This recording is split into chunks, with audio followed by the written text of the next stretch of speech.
Dan, for the introduction, and thanks again to the Arts Council, to the Espy Awards, which Dan and Hugh do, and especially to Abby, who's really enabled all this to happen tonight. And like Dan alluded to, I think she's breathed some brand new life into the institution. And I got a soft spot for the Elysium Gallery because apart from the fact it's got a very, very good bar, is that I went there in 2019 for the Espy Awards, and I was lucky enough to get shortlisted in that accompanying exhibition.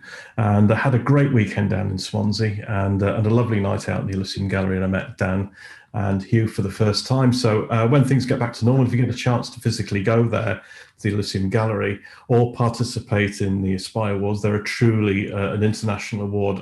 Go for it and give these guys as much support as possible. They've taken quite a lot on board, and it's got a really good reputation. So I think what we're going to do is basically just introduce ourselves really briefly so you know a little bit about us and our kind of photographic journey, which has brought us to where we are. It's been a really strange process, hasn't it, over the last couple of years, interrupted spectacularly by lockdown, and how we work, how we interact with other people, how we've made friends, and how we've learned how to create in a different way, overcoming obstacles. In fact, it's even generated a certain different genre of work. So anyway, Ethan, you're over there, mate. Do you want to say hello? Of course. So apologies to anyone who has heard my spiel before, but you get to listen to it again. You're very lucky. So yeah, I'm Ethan. I started photography back in 2014. I've been playing with cameras for the majority of my childhood, but never really thought anything serious of it until I moved into a house with 8-9 other photographers, and it taught me the brilliance of collaboration. And this is a theme that me and Rob are going to look at for the whole of this talk. The exhibition itself is themed upon the same thing. So just have a think about collaborating with people. Have a think about how you can share knowledge with everyone throughout the whole thing. But the first project that I undertook seriously and was a good, sincere piece of work was Mirari. Mirari was made to document the emergence of oil on the culture of Qatar in the Middle East. A very, very wealthy nation now. They were just a fishing village 100 years ago. No towns, no cities, no nothing, just nomadic tribes moving around, fishing and living in the desert. Until the 1960s, where oil was discovered and really used. And they have quickly become the richest country in the world per person. In an effort to vary what they're seen for globally, they're trying to move away from we only do oil, in a similar way to Dubai is, and they're focusing highly on tourism, on industry, and on bringing new contacts into the country, which at the moment consists of one city. And as you can see, the city is built straight from the desert. There is no natural habitation here whatsoever. So one of the things they did was they erased every building that was older than 1980, and there weren't all that many, but there were still a few. And then a majority of them were built up again, following the same exact footprint and plan that the original building had, but with mod cons, underfloor air conditioning, electricity running through. And they were all marketed as being original, authentic, historic buildings. Now on this one, you can see a construction fence is being put up, and all the hedgerows you can see running down the left-hand side of the fence, it's all made of plastic. So the small bird on top trying to find a little worm or a little insect within those leaves is going to be severely disappointed. There are also areas of the city which are designed to look exactly like other cities. So you have one place called Little Venice, and all your road signs are in Italian. You have gondolas going up and down the streams or the rivers, whatever you want to call them. And all the architecture is very, very Venetian. But it also feels very, very false, as if you've walked into a new build estates show home, or you've walked into Disneyland. You can tell that nothing here it's not real, it's not authentic, it's a show. It's like being on a film set, but an entire city. And I found that particularly fascinating. This image is the inside of a shopping mall, and it's the ceiling. It's about 200-300 meters across, and it's painted on canvas. It's not a sky. And the inside of buildings are all decorated to make you feel like you're either outside in a space, but because outside is so hot, people don't go outside. There are no pavements in Qatar. People don't walk. You have a driver wherever you go. The only people that do walk are the workers that are brought in from the rest of Asia, the rest of Indonesia. And when they arrive in Qatar, they have the passports confiscated until their construction job is finished. And obviously they can't afford to be driven around. So you'll see streams of workers walking around. So when I was out there, I decided to try and intervene and to get myself within all of these workers and to see what life was actually like for those guys. And unfortunately, as a white man, you do stand out a lot. And you are treated incredibly different by people for it. So trying to blend in and to be a bit inconspicuous was always the goal with this project. Hey, Ethan, can I just ask quickly, what took you out there in the first place? I've often wondered. Someone I knew moved out there and I had the opportunity to go and stay with them. And when I got there, I was completely taken aback by the whole landscape and just how false and simulated the whole thing felt. If anybody's read Jean Baudrillard's Simulacra and Simulation, he talks about false constructs that are designed to mirror the original, but not exactly. So if you would think of a social media profile, for example, it's designed to echo a person or to at least represent a person, but nothing on there is authentic. It's always the best self. It's your best life. It's an unrealistic version of yourself. But I think everybody is kind of used to that now. So to see it amplified to the scale of a whole city, it becomes really almost nauseating. Trees are planted all over Qatar. Obviously, trees don't grow in the desert. So they all arrive in a Hessian sack where they're planted. A few days later, another worker will come and take the Hessian sack off. They'll water the tree for a year or two until it becomes too hot for the tree to live. The tree will die and they are replaced and the cycle continues. As you walk around the parks, they have birdsong playing from speakers. As most of the time it's too hot for birds to exist. There's very few insects.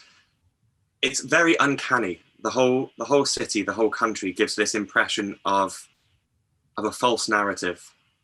And that was what I tried to focus on with this project and to try and highlight these examples of the surreal. And then once I'd finished that project around 2016, 2017, I was in the break between my second and third year in university. I went up to the Lake District and I lived there for a few months and I worked in a kitchen. And when I worked in the kitchen, I'd finish work at 10 and the last bus home would be 11:30 or the next bus home. So you'd have a pint in the restaurant, you'd sit down, you'd chill out. And there was an old boy who used to come in every day.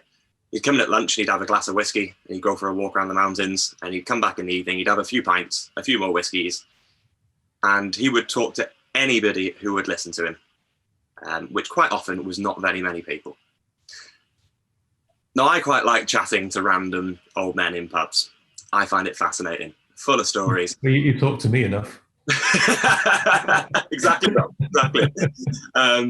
But yeah, so I chilled out with Pete a few nights after work and he would tell me all of these wonderful and very unrealistic stories of how he had traveled the world in his 22 years in the Royal Navy. He'd been flying helicopters, a helicopter mechanic. He'd been a diver.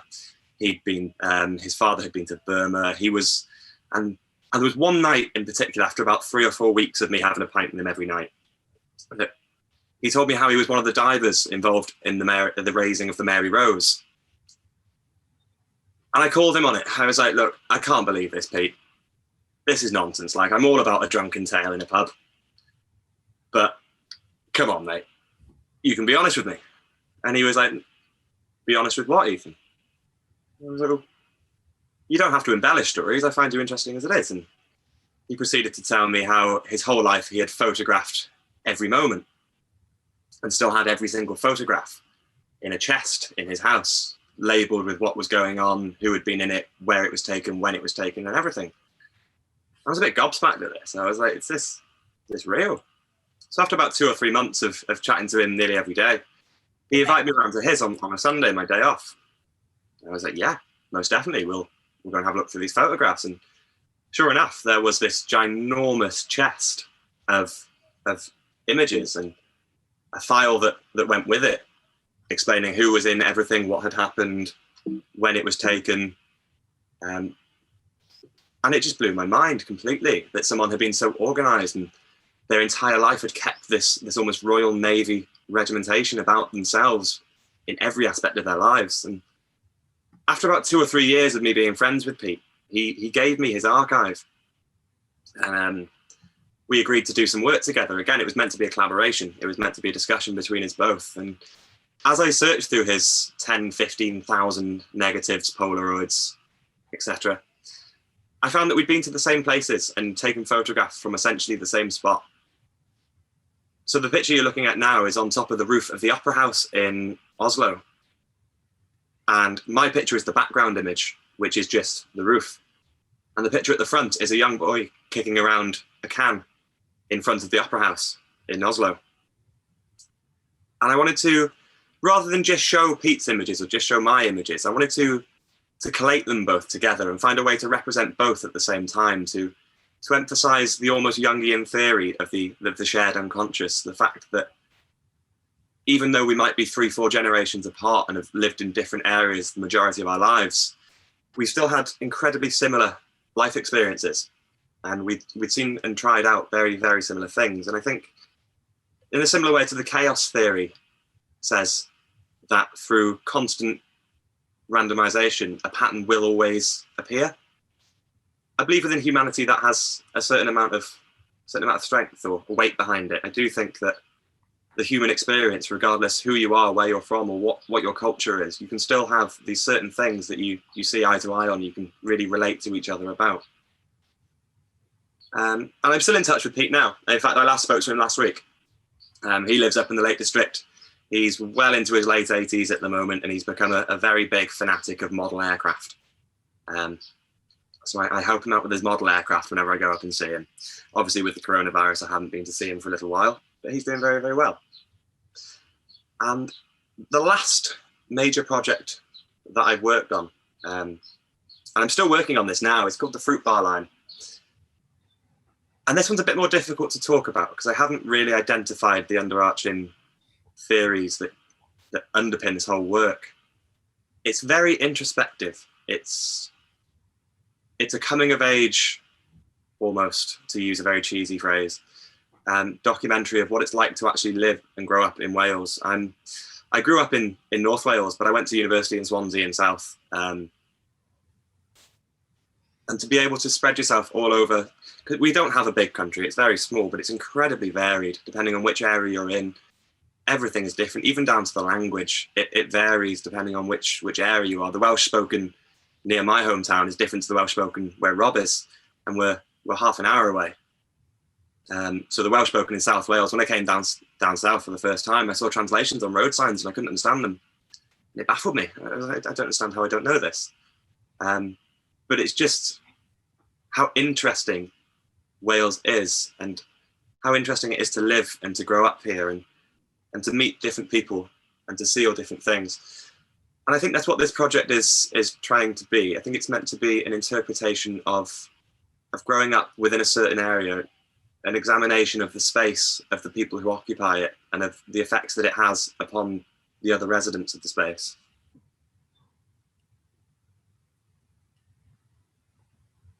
This image definitely describes Swansea for me. And if you haven't been, I would highly recommend it. It's one of the greatest places in Wales. Fortunately, as art students studying in Swansea, we were very, very lucky to have Dan Hugh in the Elysium Gallery, who provided a huge amount of support for us through our undergrad and constantly ever since, actually. So I've been very lucky in that sense. But yeah, the image is, it's dreamlike almost. It's not supposed to be exactly as you would see it. It's supposed to evoke emotion, to evoke wonder, and to hopefully convey how I was feeling at the time.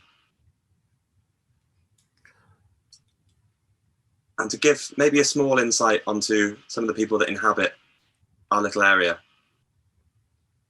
I think, sorry, Ethan, I think that one thing we both touched on, haven't we, when we've been presenting work lately, is that it is absolutely fine to develop a body of work and a project and then look at it in depth and then come up with what story it's telling. It's fine to do that, isn't it? Yeah, completely. I couldn't agree more, Rob. I think I've been very fortunate with the majority of projects I've worked on, whereas the concept has come to me before I've actually started shooting images. But sometimes you shouldn't limit yourself. Just make work. Just enjoy what you're doing. For me, just going out with my camera and exploring, it's not just the act of making the image, it's the interaction you have when you do it. Personally, I find it very difficult to walk through a town with a camera and not have somebody approach me and want to start a conversation, whether they're just interested in what I'm doing or they used to photograph themselves or they still do. It's such a great way to build a community.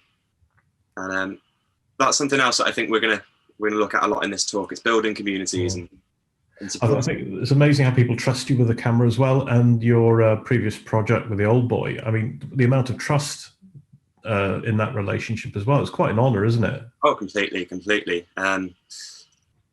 The best thing about that is we met through photography and we've stayed friends for the past 6-7 years. And whenever I go up to the Lake District now, I just stay with him. I don't need to stay anywhere else. I just stay on his couch. He's happy. He's there at 4 a.m. every morning with a cup of coffee. Come on, Ethan, it's time for you to get up. Back in my day, this wouldn't be a thing. It's wonderful. I really enjoyed the community that we've developed. And the support that it provides, especially through the past 12, 16 months, it's been an essential, especially for me anyway. But this is the project I'm still working on now. It's still a work in progress. I have absolutely no idea when it will finish. It's one of those, I'm just going to keep shooting while it feels right. And then eventually I'm sure it'll tie itself together. Rob, do you want to discuss some of your work and what you've been doing up to date? Yeah, sure. I think, do you need to unshare your screen? I do. I've lost the mouse cursor, so bear with me 2 seconds. No problem.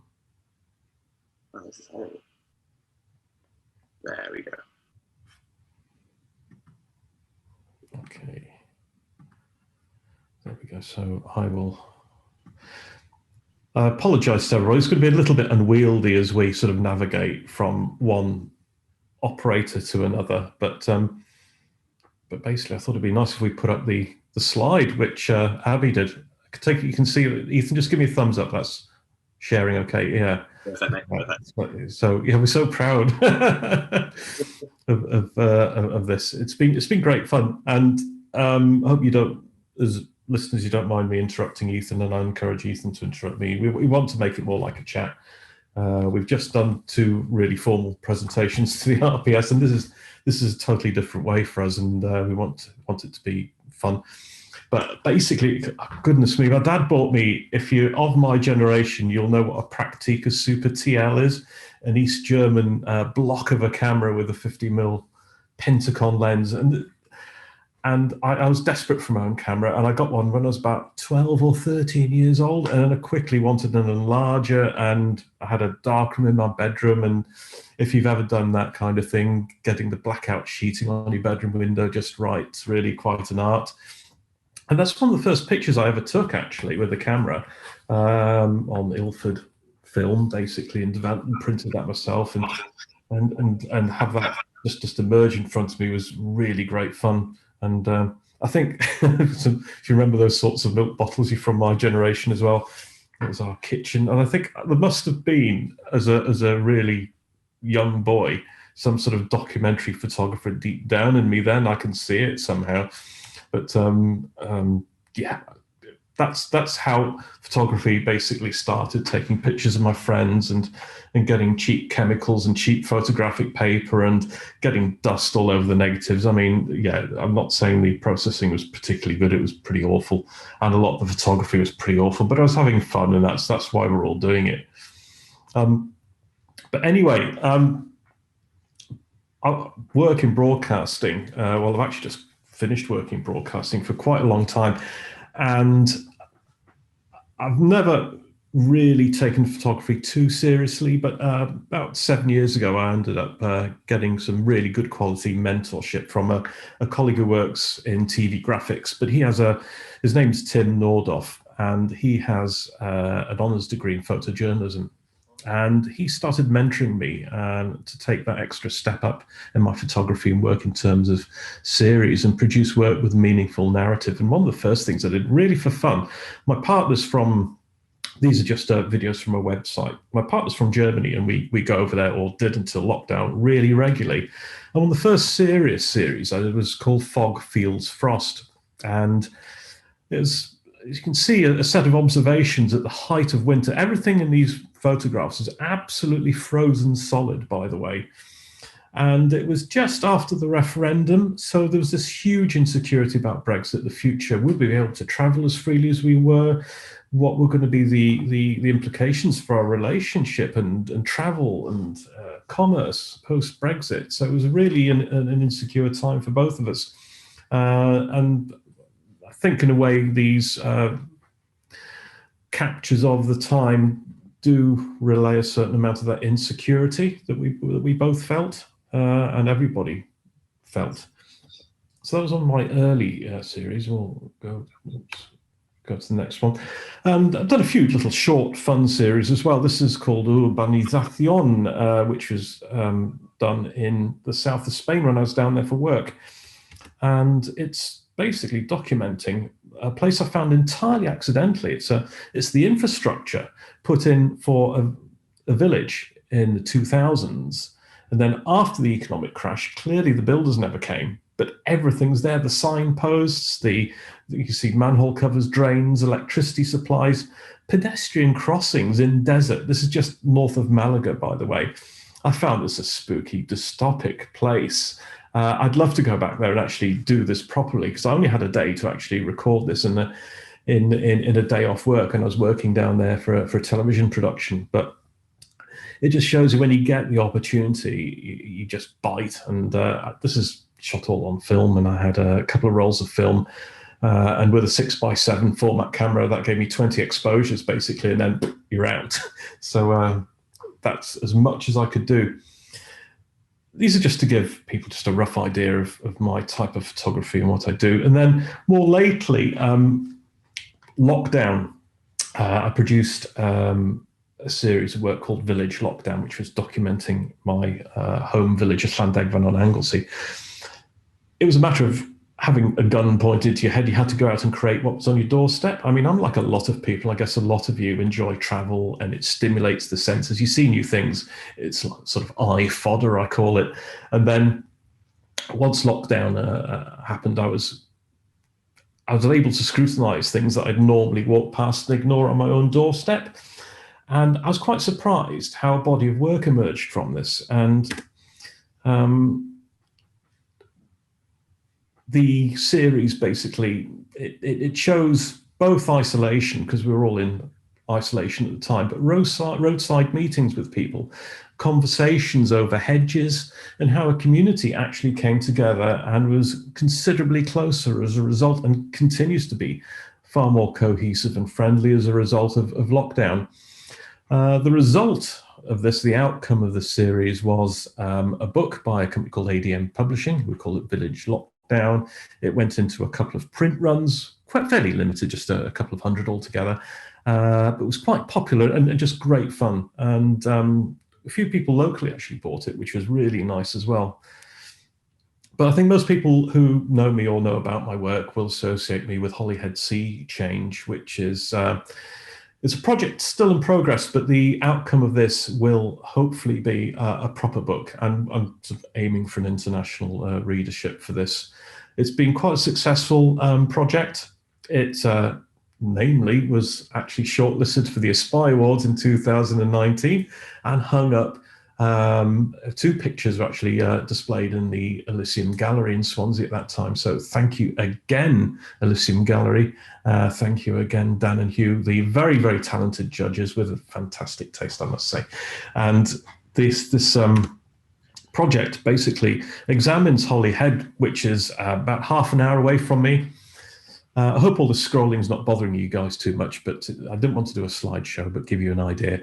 It examines a very marginalised and overlooked town of Holyhead in North Wales. It's obviously a gateway to the Republic of Ireland through its ferries to Dublin. and a gateway to the European Union, but ironically, or paradoxically, it voted to leave the European Union, and by a very large margin.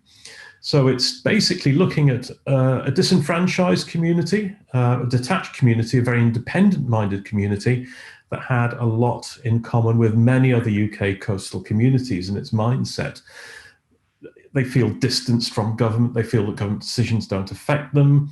They feel, again, forgotten and overlooked. And the overwhelming opinion of people I spoke to, because obviously through photography and through the trust people put in you when you have a camera, they will confide in you their feelings quite readily, which again is a great honor, and I must say a huge responsibility to relay truthfully the trust they put in you and the information they give you.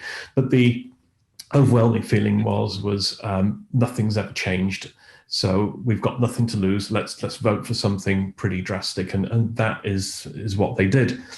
The project, I'm very fortunate.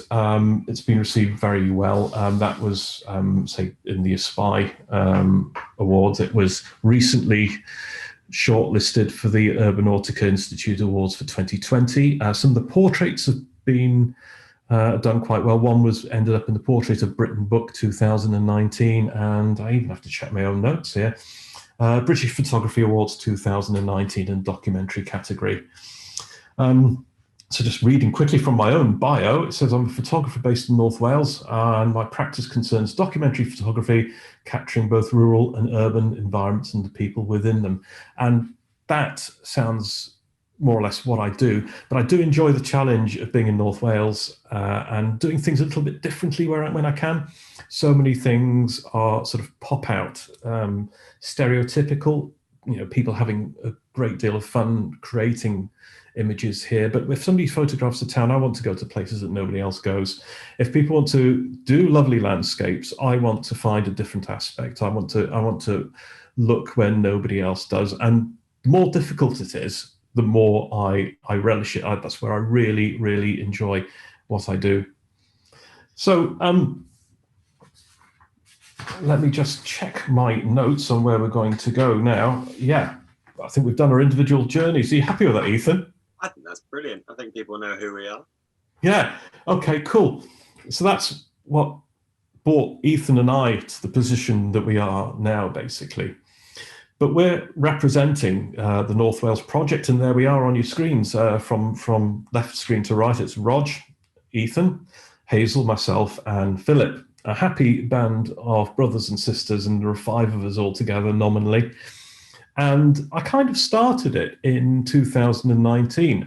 Time does fly by, but it was basically to encourage more documentary photography and excellence in documentary photography in North Wales. It's a region that is beset, well, not beset, you don't want to be too snobby about it, but there's a lot of landscape photography naturally coming out of North Wales, and we've got to be really careful about that, because people are having great fun creating work, but due to the ready access to social media, I think the balance is way off. It's skewed in favor of landscapes of lighthouses, beaches, and beautiful mountains. And that's absolutely fine. But there's a place for looking at the communities and the people that live there, the challenges, and on a personal level, as I said before, taking a different angle at some of the most photographed places and things and seeing what we can do. So yes, 5 photographers, and again in our bio, we are either based in or we have a personal connection to North Wales. We were lucky enough, thanks to Paul Sampson of the gallery in Colwyn Bay, Oriel Colwyn, we had our first exhibition in January 2020, which was fantastic. And since then, we have done 3 presentations to the North Wales region, the Royal Photographic Society, which was a great honour to do. But even more gratifyingly, Ethan's done a grand job of running the Instagram account lately. And so we've been able to showcase work from people whose work we think deserves a platform.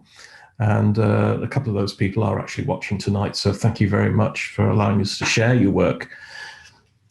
I think that really sets out what the North Wales project's about. Yeah, why did I start it? Again, I was given a little nudge by somebody watching tonight, Brian Carroll, who is the editor of Offline magazine and one of the members of Photon, who do a fantastic job of promoting photography, independent photography in Wales as a whole. And when I saw that South Wales had their own South Wales project, I thought, hey, come on, we've got to have the same up here. Little poke in the ribs from Brian, and here we are now, like I said, with an exhibition, 3 presentations and loads of Instagram features takeovers behind us. And that's even including over lockdown. And again, we have the complete honor and privilege of talking with all you, our friends, tonight, and that's part of that. So on behalf of all of us in North Wales Project, thank you very much. And so we'll just let you know a little bit more about the other members. They're not with us presenting tonight. So Ethan's going to quickly let you know about Hazel, who is in that picture. Ethan. Of course. So we're very, very blessed within the North Wales Project to have such a varied membership. I'm very grateful that Rob invited me to join, and when he did, I got to introduce myself to Hazel Simcox, who is a lecturer and educator currently working in the Midlands. Hazel is an unbelievably talented artist. She's able to pick up on the smallest of subtleties and to really represent those in a really moving way. She's also an avid adventurer, huge rock climber, amazing hiker, and she's heavily influenced by a lady called Gwen Moffat, who was one of the first female explorers in the UK. And this is what this project is I wouldn't say a tribute to, but it's heavily influenced by. So this is called Space My, and what Hazel has done is she's pushed herself to go to these incredibly extreme locations, the tops of the tallest peaks in the UK, taking on rock climbing walls that I would look at and just walk past. And the whole time she's gathered this strength from Gwen Moffat, and she has taken clips out of the book, removed all the words that didn't feel relevant to what Hazel was producing, and just left the remainders, and they give a very different context to all of the images. Personally, I find Hazel's work incredibly inspiring, because for me, photography is how I deal with and how I represent the experiences of my life. And to see someone else do it in such a successful way, to be able to go to these spaces, to hike these mountains, to climb up these cliff faces, and then represent that artistically, I find it incredibly moving. And just the text, when it's combined with the images, it gives you a whole new feel for the emotion that by the artist when they explore these places for the first times.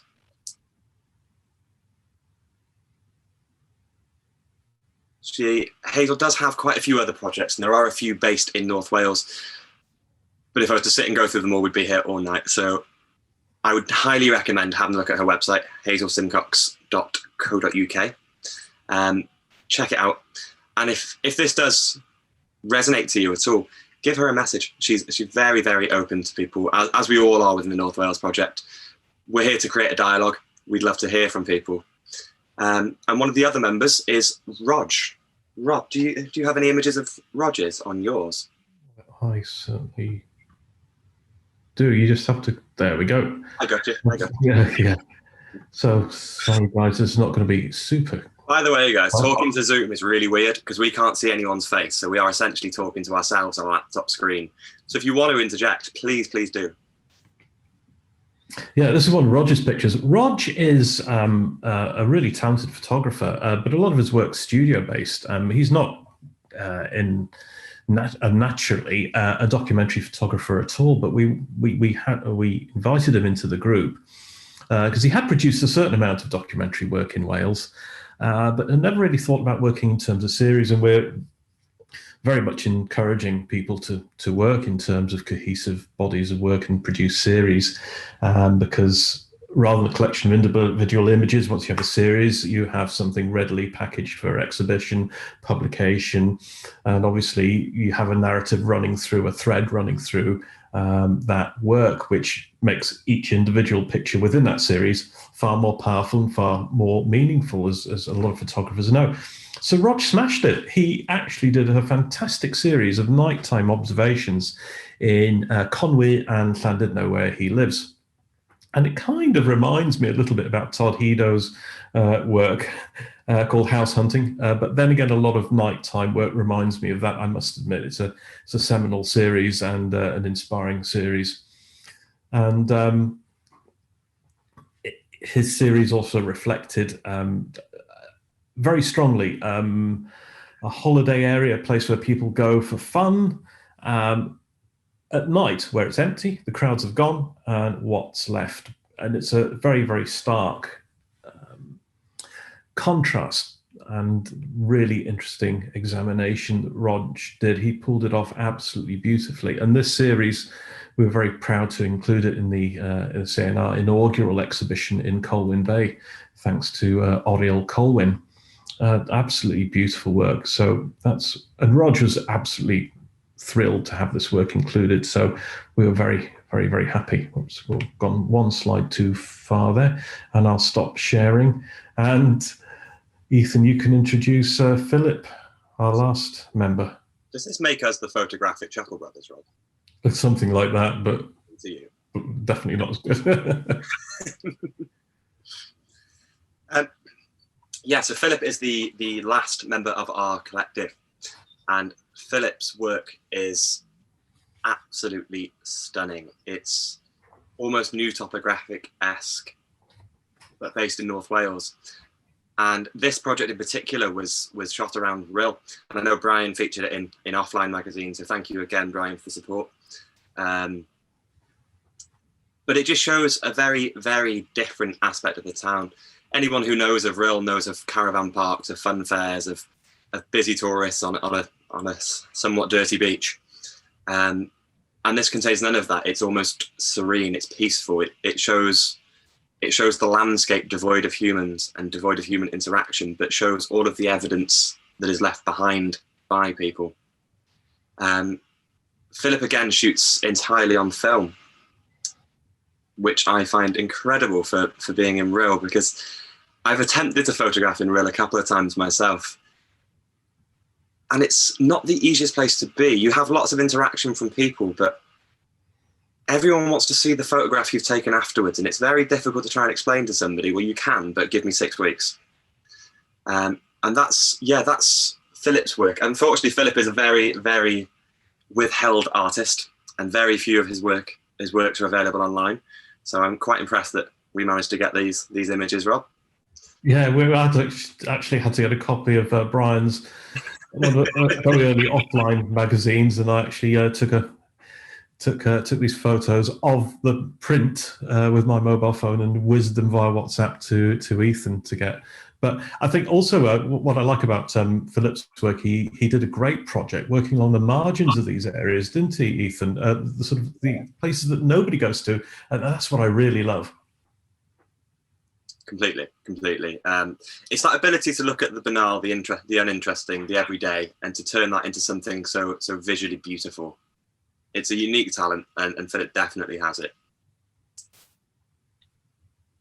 So we've also been very, very lucky with the North Wales project to be able to feature some fantastic artists from North Wales, and not to inflate your ego, guys, but I know you're both with us tonight.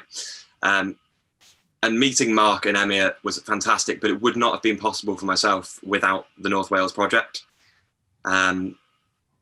It's given me the opportunity to message these people, to open a dialogue, to show some absolutely beautiful work, some really strong interactions with the public that if we hadn't have had this collective or this community built up in North Wales, this wouldn't have been possible.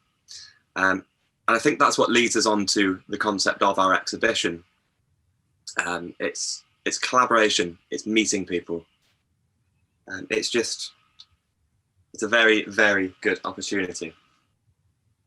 Do you have something to interject here, Rob? Yeah, I think really with Emma and Mark, I've noticed via social media that their work's been picked up on by some notable people. It's been propagated, it's been amplified by entities like Documenting Britain, run by Chloe Juno, who's an absolute superstar. And yeah, it's been commented on, and I forget exactly who recently, was it Dan Wood, I think, commented on Mark's work, which was like, wow. So well done, Mark. We're really proud of you. And we get such a kick out of sharing good work like that and seeing people do well. And it's just great for the area. We want to set the bar high, and believe me, guys, you have crossed that level, and we're very, very proud to share that. So I think one part of that collaborative process was, I need to share my screen again. And an example was with the Basement Collective. The Basement Collective, a dubious bunch of people down in South Wales, and I think Dan's something to do with that. But basically, they're very much like us, and a very, very talented bunch of photographers and artists. And during the height of lockdown, Dan suggested we all get together, so we formed a little group, and I informally called it Collective Effort, and put up an Instagram account of that name. And very quickly, we decided to look at new pictures and old pictures and basically marry them together to create photo conversations. And it's so easy to do. And then I assembled these. We just WhatsApp these to each other as a big group, and I assembled some of them as diptychs. It's so easy to do. I used Adobe Spark on my mobile phone, simply arranged these together. And we've got some fantastic relationships between these images that do tell stories and ask questions, which is what it's all about at the end of the day. But the whole process, and oh, by the way, that's Dan's on the right-hand side, one of his lensless pictures, which are fantastic. But it does bring people together. It's just on one of those many levels that photographers communicate, and communities are formed, and entities like collectives do speak to other collectives. So there's so many levels we can operate on, and it's so thrilling. And again, the ultimate endpoint is, well, not the endpoint, but one of the ultimate outcomes is us here tonight, as I've said before. So Ethan is going to finally, I think, sorry we've been moidering a bit, but we're going to go on to the exhibition, aren't we, Ethan, and actually talk about what our little playful project's about. Definitely. 2 seconds. So yeah, when we were approached by Dan, Hugh and Abby from the Elysium about putting this exhibition on, we didn't want to just repeat what we've been doing for the past sort of 16 months of lockdown and showing our major projects, Rob's Holyhead, Sea Change, and myself with the Fruit Bar line. We wanted to try something a little bit different. And for the past few months, I'd say, we've been having our photo walks, haven't we, Rob? We have. It's been great fun. Yeah, when we've been allowed. As soon as we were allowed to do that. And God, that was something else, wasn't it? Yeah. And we've been exploring some of the lesser frequented towns along the North Wales coast recently. So we've done Glan Conway, we've done Old Colwyn. Where else have we done, Rob? We went to Rhyl, which was new for me. Yeah, we did Rhyl. And then Mochtra is our next goal, isn't it? Mochtra, watch out.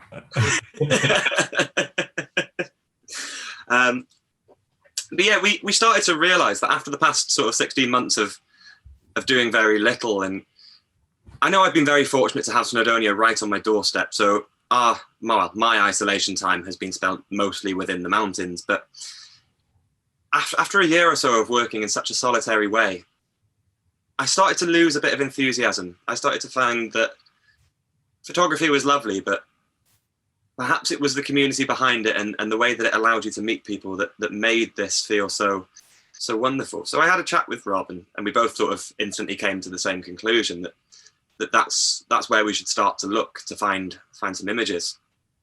So we went through the archive of what we'd shot when we were out together or similar times, and we pulled a few images together, and with the help of Abby, we went through it all, and we managed to sequence and pull out a nice little work in progress, I think is the easiest way to describe it. But it's it's based around the idea of collaboration, of sharing knowledge, of sharing skills, of just sharing time with other photographers and other people with similar interest. And I know for myself, since I started university and started photography, collaboration has been one of the main things I've looked at. It's kept me enthused, it's kept me motivated. To be able to bounce an idea off someone else who is on a similar wavelength is wonderful. And even the artists that I studied growing up or looked at all my life, collaboration is a main thing of theirs. Alex Soth's songbook, for example, was originally a selection or a series of newspapers that he wrote, that he made with an author that he knew, and they would travel around these really interesting and odd local events and just make some sort of response. And after a few years, it was all collaborated into the songbook. And you can look at Hunter S. Thompson and Ralph Steadman with their travels around America. Ralph Steadman being from Abergele in North Wales as well. He's an amazing artist. It's really highlighted to myself, especially, the importance of working with people. So having the Elysium Gallery in touch, having the Basement Collective, having North Wales Project, having the communities that we have, even through or solely through social media for the past 16 months, it's kept my artistic flair going. It's kept my drive to keep making. It's kept me enthused in the industry. And I'm pretty confident that it's the same has happened for you, Rob. Every time we speak, you tell me of a conversation you've had with somebody different and you're really excited about it. But yeah, that's what we wanted to really put across with this exhibition. So we didn't want to put names on the photographs. We wanted it to be one fluid narrative, one conversation between two artists where you don't know who's speaking to who, but you know that the subject is something that you find relatively interesting. And that is the end of my slideshow here, Rob. So do you want to have a little discussion? Yeah, those are really about where the name came from and what it really means. Yeah, those are really nice slides. I like the way you've put them together, actually. We haven't actually seen that before we started this tonight. So well done, matey. I like that. Yeah, let's tell you what. This is let's go back to the beginning. There we go. Sorry about that, guys. Have you got the exhibition itself on your computer, Rob? I'll just look at the official blurb that we wrote, and we actually wrote this together. So even the synopsis is written between us, and it says that the work tracks the transition of a dormant, torpid North Wales as it emerges tentatively out of an enforced slumber. Integral to this emergence was the recognition of how crucial social interaction, interpersonal relationships, and the role of the creative process of photography really is. Not only identifying and detailing the human condition, but providing a community and support network for those who chose to participate. I think Ethan's just articulated that perfectly in his just last piece there. So we had a chat about this and we decided that it was, well, I'll tell you what, I've got an idea. Why don't we just have a look at the exhibition first and then we can go about what it was all about. So if I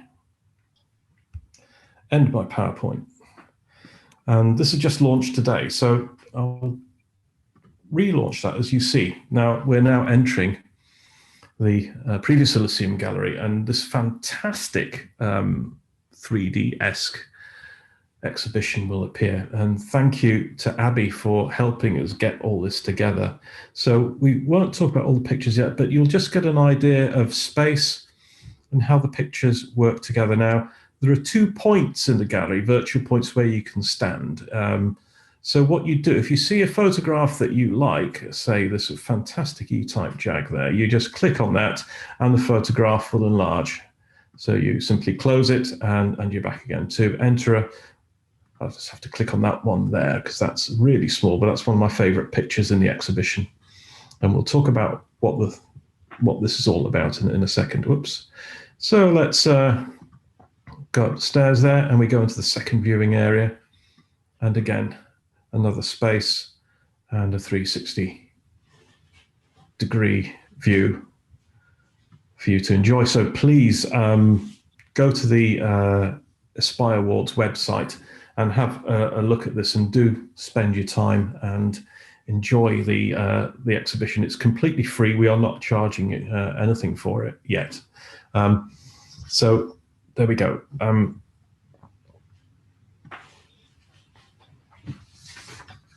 The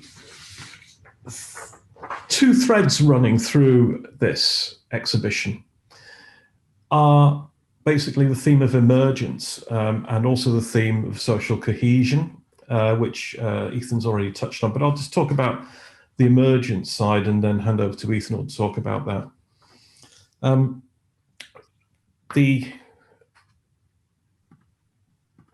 just start the slideshow, there we go. And I'll flip through all these again, and this is terribly unprofessional, but we did say we were going to keep it informal, didn't we? So we'd hate this to be... Things can be clunky, it's fine, Rob. Oh, flipping heck. And now I've got a lag on the computer and it's just going through everything. Oh, this is bad. So we'll go back again. We'll reverse quickly with my sincere apologies. Right.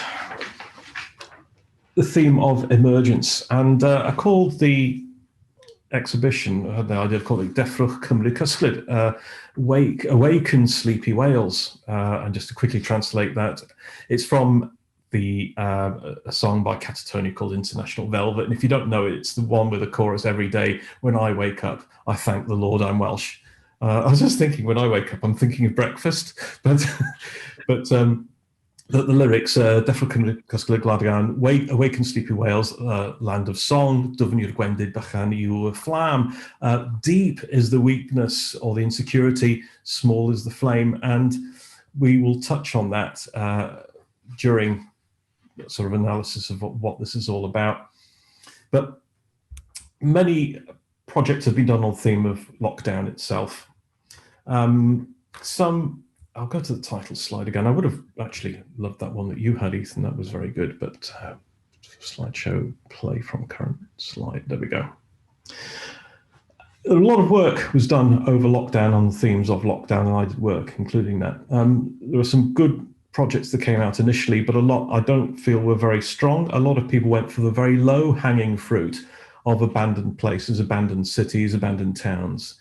Okay, it was nice to document that when there were no people around, but it was being done by everybody and it was everywhere. And the mainstream media, broadsheets included, actually capitalized on that, and it became a little bit ubiquitous in my opinion. There were some really notable exceptions to that. And I'm not aware of any significant documentation of the emergence out of lockdown. And that's something that people seem to have just dropped the ball, basically, and just moved on. Now, I was talking about notable exceptions. There is one fantastic series by David Collier, who is a operating department technician in the Neville Hall Hospital in Abergavenny, and he walked into work every day with Olympus XA. It's a film camera, 35mm camera, and some very fast black and white film loaded. And his series was eventually featured in a series called All in a Day's Work, and it was published by The Guardian, no less. I think a few other people showed it as well. It just shows you, actually, for equipment freaks out there, and I bet there aren't any in our happy little group tonight, that the equipment you need to produce a strong series is irrelevant. Just a light box type camera, film, digital, whatever you have that does the job. And this is just a fantastic series, and kudos to David for producing that.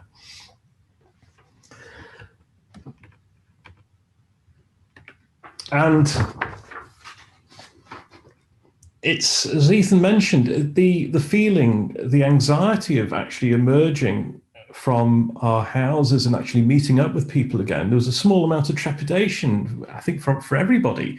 You couldn't shake hands, couldn't hug, stay, maybe 2 meters apart. And so going on a photo walk with Ethan was this return to normality, even though there were still restrictions, and very welcome indeed. Sorry, Ethan. We were always distanced by 2 meters for the first few. Yeah, we were strictly several camera lengths apart. And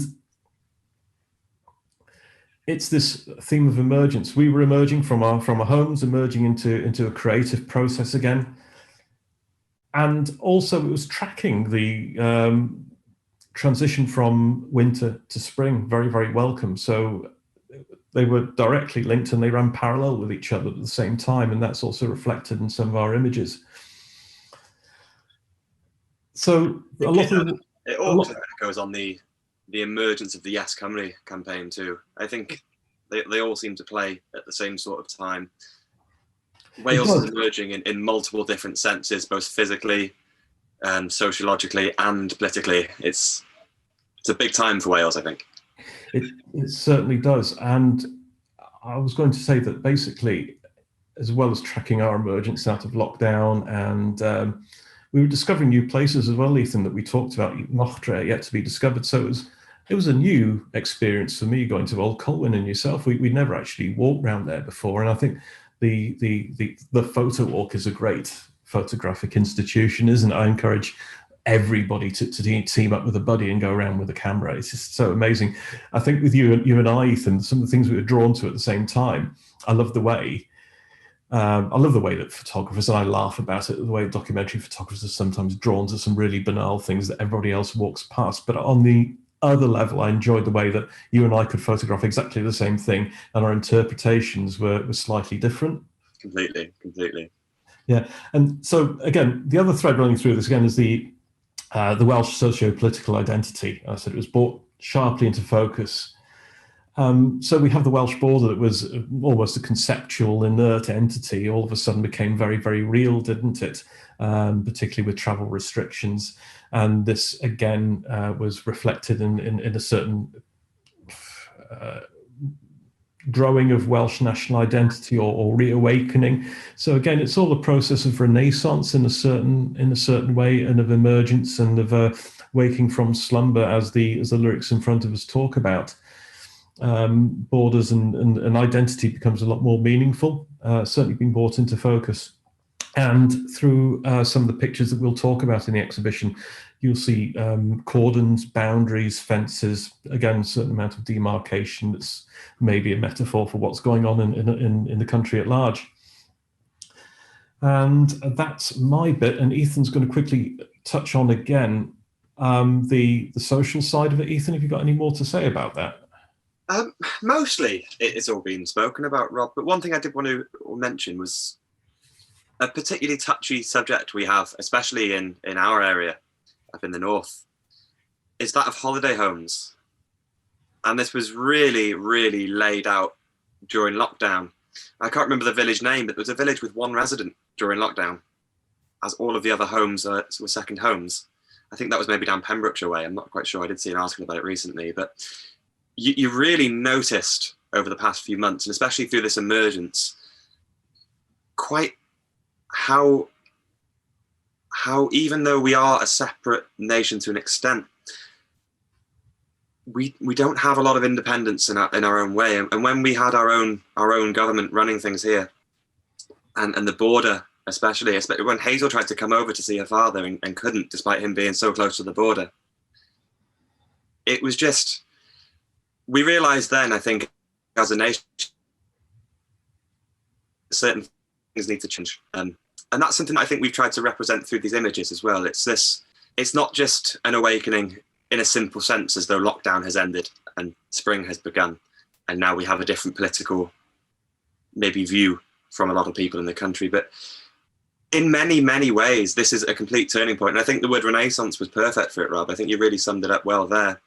And particularly, it was the appreciation we have of the communities that we have, and being able to work with such talented people, or to have so many talented people just at the end of a phone or down a message. I know there were a few times where I was having a rough time because COVID had taken my employment, and I'd just go and I'd speak to you for a little bit, Rob, and we'd walk around and we'd take photographs, and within 3-4 hours I was completely back on top form, and it was great. And it was just, it really made things clear how important the social aspect, the networks that we have, the communities we have really are, especially to an artist. If you're in any way as gregarious as I am, to be on my own for just over a year, it was a bit surreal. It was a bit weird.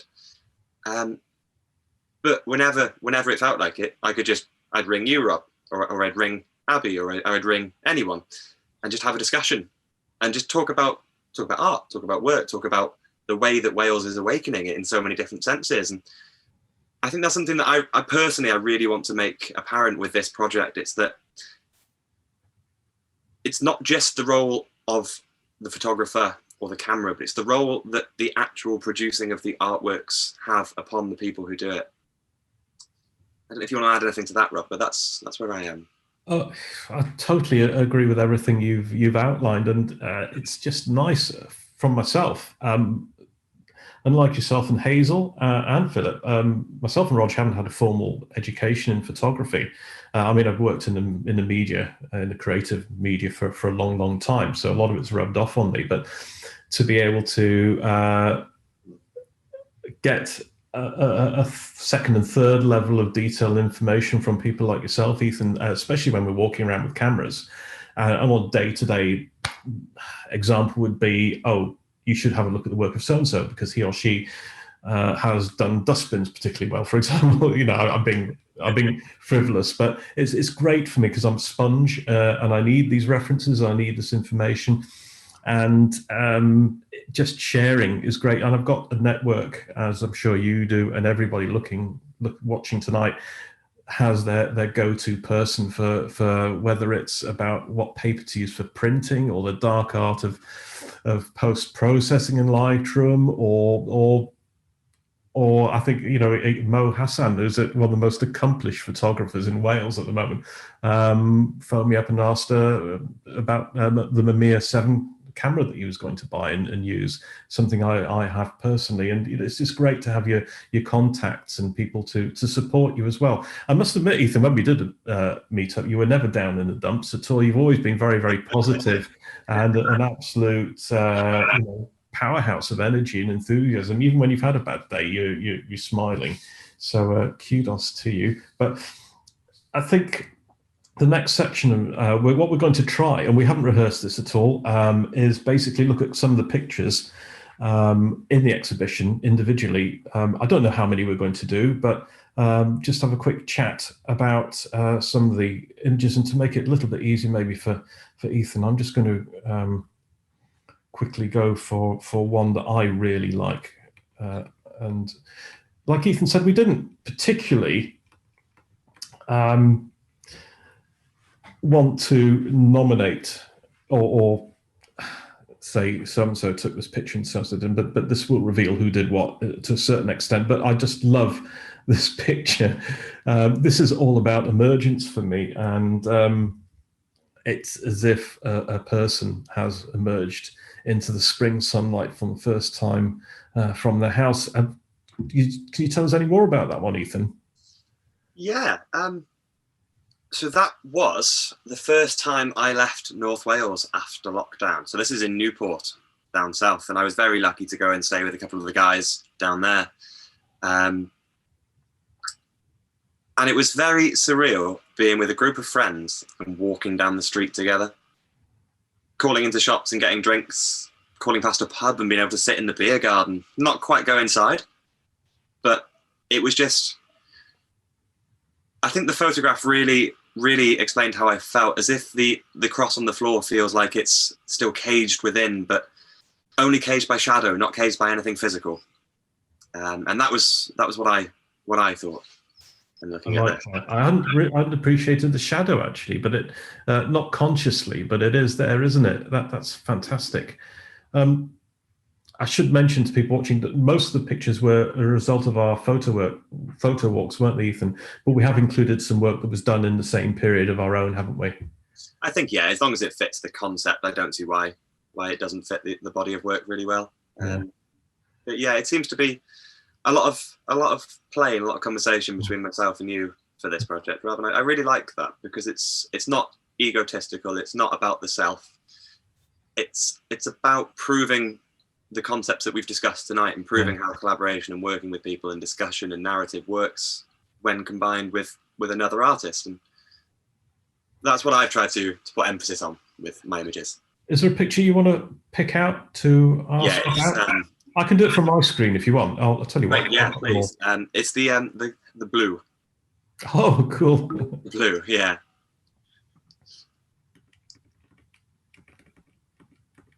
That would be that one. That's the one. That is the one.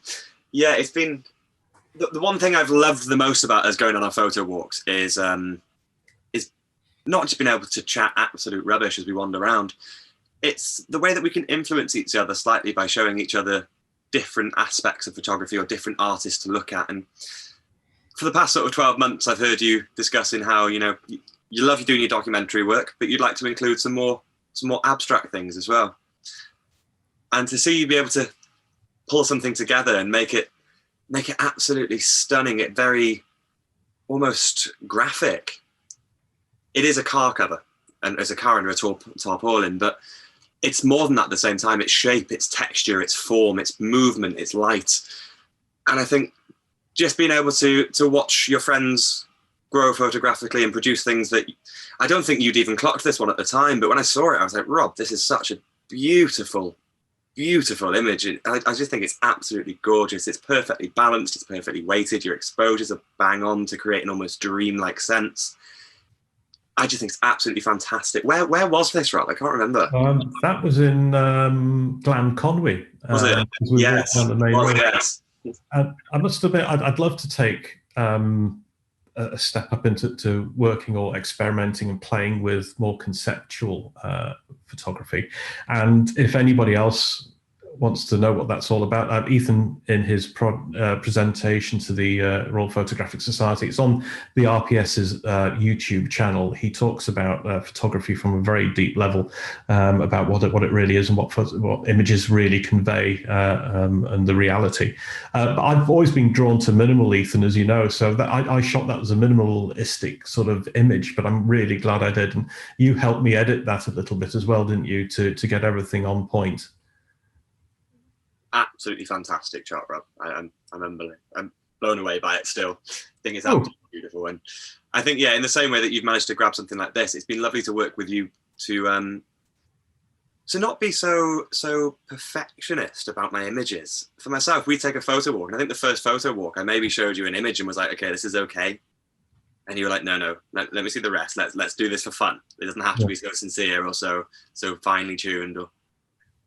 And I think that's the beauty of collaboration. You can identify the places where you might be not working quite as strong, but by seeing someone else who is working that way, it definitely helped me to improve my practice anyway. I'll tell you one, let's take a quick look at this one, which I can reveal is one of yours, Ethan. We were talking about, or I was mentioning, borders. And this is a type of demarcation, isn't it, as well, in some beautiful light. I don't recognise where this could be. Is it up on the hinterland where you live? Yeah, it's Conneddau. Okay. That way, yeah. Sunset near Penn. So you can just see down the Conway Valley behind the mountaintops and off into the distance. And what does the image mean to you in terms of the context of our little exhibition? I think it's like you said, it's the emergence of borders. It's the fact that the light crosses the fence as if the fence doesn't exist. It's the physical border there. And yet, it's very difficult to work out whether they're just fence posts or if it is a full fence. It feels enclosed yet open at the same time, as you can feel over the other side of the mountain, or at least that's what was in my mind as I shot it. I wanted it to be a metaphor for awakening, essentially, for want of a better term, to be able to overcome the physical barriers in front of us and to be able to go off into the horizon. I think it does it really well. I'll tell you what, should we do one more each, and then we'll throw open to a Q&A. Is there anything you'd like to pick out to discuss? Yeah, it's the overhanging wires picture. If you go up, it's up there. Yeah. The yellow fence. This one. Yeah. What a wonderful perspective there, Rob. What a brilliant way of walking around, seeing something so casual and yet so not. It's inspiring as the line is broken. What does that mean? What line is broken? Is it a phone line? Is it an electric line? Is it TV? Is it internet? What is it? And why is it just hanging? And why are you looking up so much when you're walking?